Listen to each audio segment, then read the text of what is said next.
Hello everyone, this is Mukesh Sharma. मैं आपका फिर से स्वागत करता हूँ HP एग्ज़ाम @स्टडी में। आज 10th पार्ट लेके आया हूँ HP TET non medical maths का। आज जो क्वेश्चन रहने वाले हैं उनको हम विद बेसिक कंसेप्ट्स देखेंगे, जैसा कि मैंने अर्ली वीडियोज़ में आपको डिलीवर किया है। जहाँ आपको लगता है कि इस पर किसी भी प्रकार की त्रुटि है या कोई प्रॉब्लम है तो आप कमेंट बॉक्स में ड्रॉप कर सकते हैं अपना message. I can rectify that.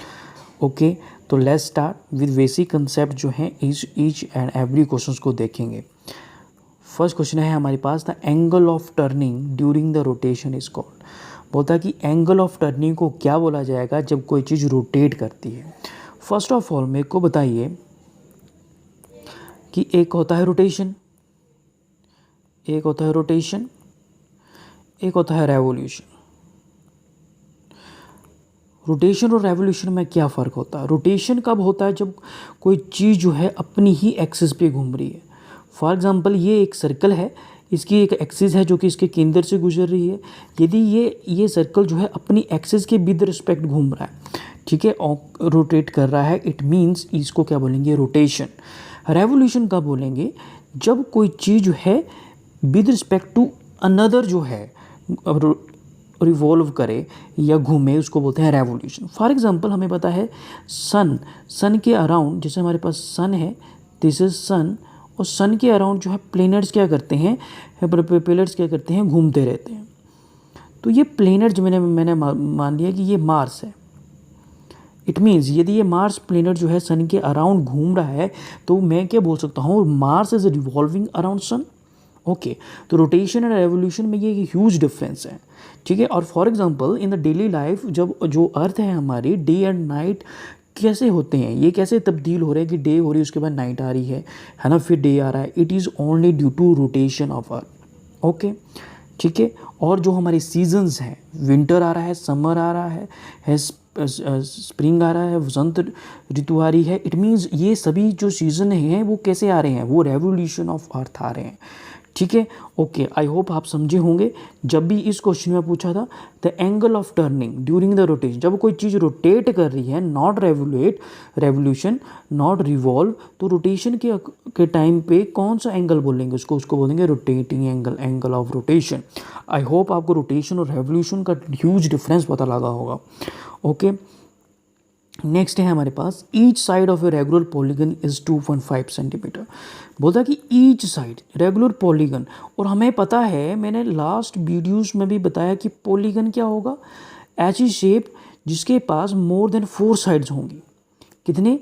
More than 4 sides. आप मेरे को बता सकते हैं जिसकी 4 साइडें हैं उसको क्या बोलते हैं? उसको बोलते हैं क्वाड्रिलेटर, और हिंदी में बोला जाता है चतुर्भुज। जब भी आपको किसी भी शेप में 4 से ज़्यादा भुजाएं मिल रही हैं, साइड्स मिल रही हैं, that will be polygon. Pentagon is also a polygon. Pentagon मतलब 5 भुजाएं, ठीक है। हेप्टागन 7 भुजाएं, ऑक्टागन 8 भुजाएं। ओके, अब बोलता है कि ईच साइड जो है 2.5 centimetre of length, if its perimeter is 12.5 centimetre, then how many side does the polygon have. Question simple बोल रहा है कि जो भी पॉलीगन है, मेरे को नहीं पता कि कितनी साइड वाला है, जो भी पॉलीगन है उसकी ईच साइड, जितनी भी भुजाएं होंगी उसकी ईच साइड 2.5 सेंटीमीटर है। मैंने माना कि n भुजाएं हैं, तो मेरे को पता है 2.5 सेंटीमीटर एक भुजा का माप है, तो n भुजाओं का कितना हो जाएगा? 2.5 ही होगा हर एक का, क्योंकि पॉलीगन की हर साइड बराबर है। ये भी बोला है 2.5 एक का है तो हर भुजा 2.5 की होगी। अब बोला गया कि टोटल जो पेरीमीटर है वो कितना है? टोटल जो पेरीमीटर है 12.5, टोटल पेरीमीटर है हमारे पास 12.5। मेरे को बताइए, पेरीमीटर को हिंदी में बोला जाता है परिमाप। ओके, परिमाप क्या होता है? सभी भुजाओं का योग, सभी भुजाओं का योग। तो ये 12.5 कैसे लिखा होगा? एग्जामिनर ने 12.5 लिखा होगा, सभी साइड्स पॉलीगन की जोड़ा होगा, और ईच साइड 2.5 की है। और जब मैं 2.5 को n से मल्टीप्लाई कर दूं, तो n से मल्टीप्लाई जो कि मेरे को निकालना है, जो कुछ भी आ सकता है, ठीक है। 2.5 एक भुजा है n, और n भुजाएं हैं टोटल, तो जब मैं 2.5 को n से मल्टीप्लाई करूंगा तो 12.5 निकल के आना चाहिए कि नहीं निकल के आना चाहिए, ठीक है। क्योंकि जब n भुजाओं को मैं जोड़ता हूं तो 12.5 आता है, ठीक है। ओके, तो एक भुजा 2.5 है, उसको n से मल्टीप्लाई कर दो, बात तो सेम ही रही। यदि एक सेब जो है 5 रुपये का, तो 10 कितने के आएंगे, 5 × 10, है ना। या तो उसको 5 + 5 5 करके कर लो, ठीक है, 10 टाइम्स, तो भी 50 आना है, और 5 को 10 से मल्टीप्लाई कर दो डायरेक्ट, तब भी 50 आना है। तो मैं क्या कर सकता हूँ, एक भुजा है उसको n से मल्टीप्लाई कर दूँ, तो इस पूरे का जो आंसर है वो 12.5 आना चाहिए, क्योंकि ये चीज़ पेरीमीटर ही बनी है। ओके, अब तो सिंपल है, n को आप एक साइड रहने दीजिए और परे 12.5 है, नीचे ले जाइए 2.5, ये पॉइंट आपस में कट जाएंगे, पॉइंट आपस में कट जाएंगे। Let me solve this clearly.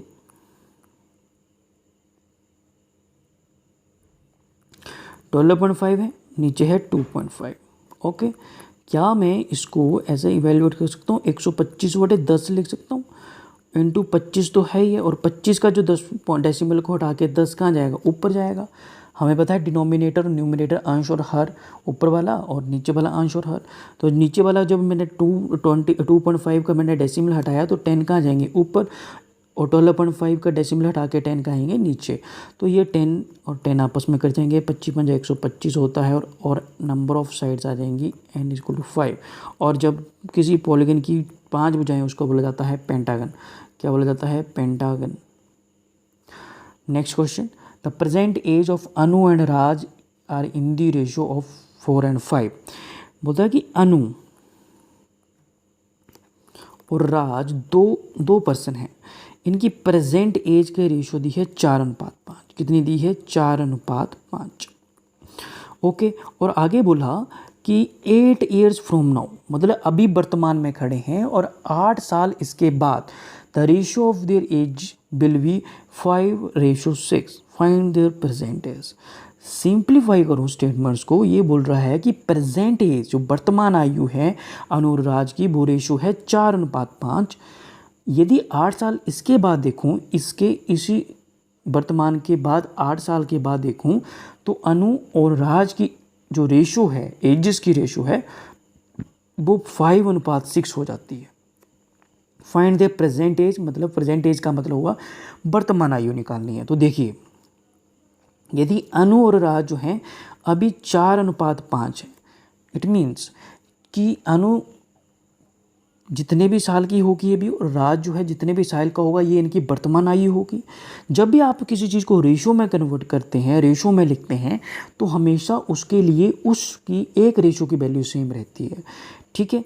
Okay, यदि मैं बताना चाहूँ कि अनु की अभी एग्जैक्ट कितनी आयु है, तो उसको किससे मल्टीप्लाई कर दूंगा, 1r की वैल्यू से, ठीक है, क्योंकि इनकी एक रेशो की वैल्यू तो बराबर है। उसके हिसाब से 4 रेशो किसकी लिखी थी, अनु, और राज की कितनी लिखी थी, 5। इट मीन्स जब एक रेशो की वैल्यू पता हो, तो मैं जब 4 से मल्टीप्लाई कर दूंगा, तो इससे मेरे को अनु की एग्जैक्ट वर्तमान आयु पता लग जाएगी, और राज की एग्जैक्ट कितनी आयु होगी वर्तमान, 5r। डन। अब होता है कि 8 years फ्रॉम नाउ, यहाँ से 8 साल बाद, यदि अभी अनु 4r साल की है, तो 8 साल बाद कितनी की हो जाएगी, +8, और राज कितने का हो जाएगा, 5r + 8, 5r + 8। अब बोला 8 साल तो आगे चले गए, तो 8 साल बाद जो है ये रेशो, दोनों की एज का रेशो जब करूँगा, तो वो कितना निकलेगा, 5:6। कितना निकलेगा, तो वो ये रेशो जो है ये निकलेगा 5:6। क्या मैं इसको ऐसे लिख सकता हूँ क्या, 4r + 8, और नीचे क्या था, 5r + 8 = 5:6 को क्या लिख सकता हूँ, 5/6 लिख सकता हूँ क्या। ओनली मैं क्रॉस मल्टीप्लाई करूँगा, तो 6 यहाँ पे मल्टीप्लाई हो जाएगा 4r + 8 से, और 5 ऐसे रहा, और 5r + 8 ऊपर चला गया, क्रॉस मल्टीप्लाई किया। और क्या बोल सकते हैं, डिवाइड वाली चीज़ मल्टीप्लाई में जाती है। ओके, अब इसको जब मैं सोल्व करूँ, तो 6 को अंदर मल्टीप्लाई करूँगा, 24r + 6 8 जा 48, और ये 25r + 5 8 जा 40।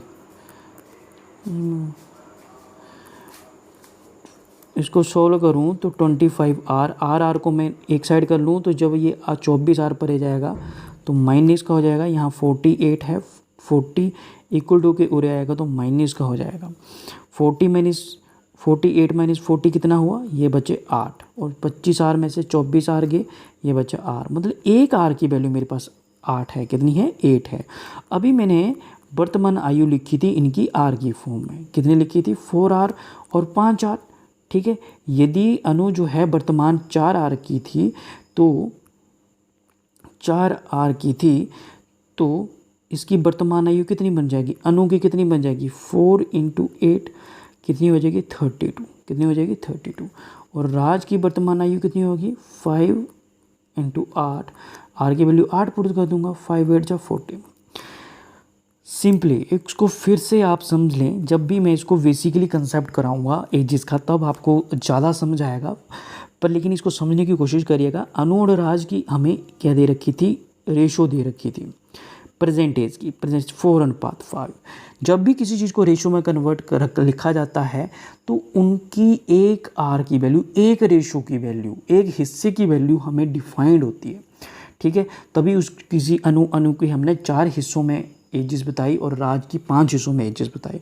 तो मैं क्या कर सकता हूँ, क्या मैं अणु की एग्जैक्ट आयु को लिखना चाहता हूँ वर्तमान, तो मैं उस 4 हिस्से को, चौथे हिस्से को मैं क्या कर सकता हूँ, आर से मल्टीप्लाई कर दूँ, तो ये अणु की एग्जैक्ट वर्तमान आयु पता लगेगी। और राज की कैसे लगेगी, आर से मल्टीप्लाई करके 5 आर। बोला जब ऐसा है तो बोलता कि 8 साल बाद, तो यदि 8 साल चला दूं तो अभी 4 आर का है अणु, तो 8 साल आगे चला दूं तो 4 + 8 हो गया, और राज कितने का हो गया, 5 आर + 8। तो बोला 8 साल के बाद फिर से उनकी एज जिसका रेशो निकाला जाए, इनका क्या निकाला जाए, रेशो का निकाला जाए, तो ये रेशो जो होती है 5:6 होती है, कितनी होती है, 5:6। इस रेशो को हम अपॉन या बटा बोलते हैं, उसको वैसे भी लिख सकते हैं। तो 4r + 8 अपॉन 5r + 8 लिखा मैंने, और इसको जब मैंने सॉल्व किया, बोला गया इसका जो रेशो सॉल्व की गई तो ये आंसर आता है 5/6, मतलब 5/6। जब मैंने 6 को परे ले गया और 5 और 8 + 8 को मैं परे ले गया, 5 से मल्टीप्लाई करा, क्रॉस मल्टीप्लाई करा, मेरे पास आर की वैल्यू निकल के आई 8। कितनी निकल के 8। मेरे को वर्तमान आयु से डिटरमाइन करनी थी प्रेजेंट एजेस, तो प्रेजेंट एजेस अणु की थी 4r, तो 4 × 8 कितना हो गया, 32, और राज की कितनी होगी, 5 × 8 40 हो गया। आई होप आपको अंडरस्टैंड हुआ होगा। Find the diagonal of your rhombus are 15 The diagonals of your rhombus are 15 cm and 36 cm. Find its perimeter. देखिए एक कोई भी पेरीमीटर है, जैसे मैं कोई पेरीमीटर बना दूँ यहाँ पे, दिस इज़ अ रोम्बस। और होम्बस की प्रॉपर्टी क्या होती है, इसकी सारी साइड्स बराबर होती हैं। एक तो क्या होती है, सारी साइड्स बराबर होती हैं, और इनके डायगोनल्स जो होते हैं एक दूसरे को क्या करते हैं, इंटरसेक्ट करते हैं एट 90 डिग्री। वाइसेक्ट भी बोल सकते हैं, और इंटरसेक्ट करते हैं, मिलते हैं 90 डिग्री पे, और बाइसेक्ट भी करते हैं। ओके, पेरीमीटर निकालना है तो सिंपल है। यदि आपको डायगोनल गिवन है, D1 भी दिया है और D2 भी दिया है, D1 आपको दिया है 15 और D2 दिया है 36। ओके, तो पेरीमीटर जो है डायगोनल की, जब हमें डायगोनल दिया हो तो आप सीधा फॉर्मूला लगा सकते हैं, पेरीमीटर = 2 टाइम्स ऑफ √D1 का स्क्वायर प्लस D2 का स्क्वायर। ओके, तो निकाल दीजिए P × 2 डायगोनल बल 15 का स्क्वायर प्लस 36 का स्क्वायर। अब आपको 15 का स्क्वायर तो पता होना चाहिए, 15 का स्क्वायर कितना होता है, 15 का स्क्वायर आपको पता होना चाहिए, ये होता है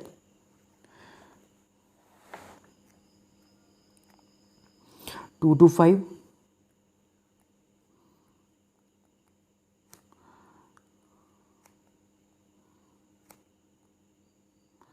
15 225 होते हैं, और 36 का स्क्वायर कितना होता है, 36 × 36 करेंगे आप तो ये निकल के आएगा,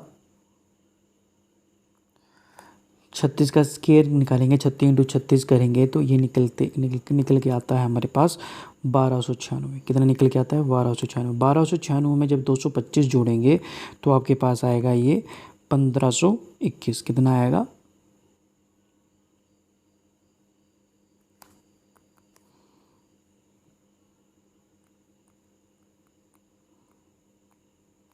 अब मेरे को बताइए 1521 किसका अंडरूट होता है। जब आप इसका अंडरूट निकालेंगे तो ये आएगा 39, और 39 2 जा कितना होता है 78, कितना आएगा 78। इट मीन्स जो पेरीमीटर है रोम्बस का वो कितना निकल के आएगा 78।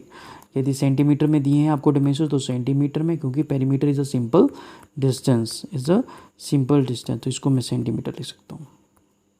How many faces are there in hemisphere. Hemisphere क्या होता है?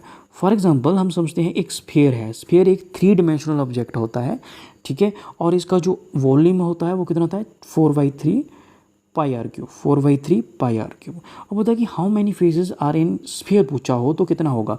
हमें सिर्फ कौन सा ये कर्व्ड सरफेस एरिया दिख रहा है सब कुछ, तो स्फीयर के पास एक कितने फेसेस होते हैं, एक। यदि मैं इसको 20 से काट दूं, तो हेमी स्फीयर को जब 20 से काटता हूँ तो हेमिस्फीयर कैसा लगता है, ऐसे उल्टी कटोरी की तरह लगता है। ओके, तो इसके पास कितने फेस हैं, ये कर्व्ड सरफेस वाले एरिया एक, और जो नीचे वाला सर्कुलर बना ये 2। तो number of faces in hemisphere में कितने होंगे, 2। कितने होंगे, 2। आई होप आपको समझ आए होंगे। Please like and subscribe this channel. Thanks a lot for watching.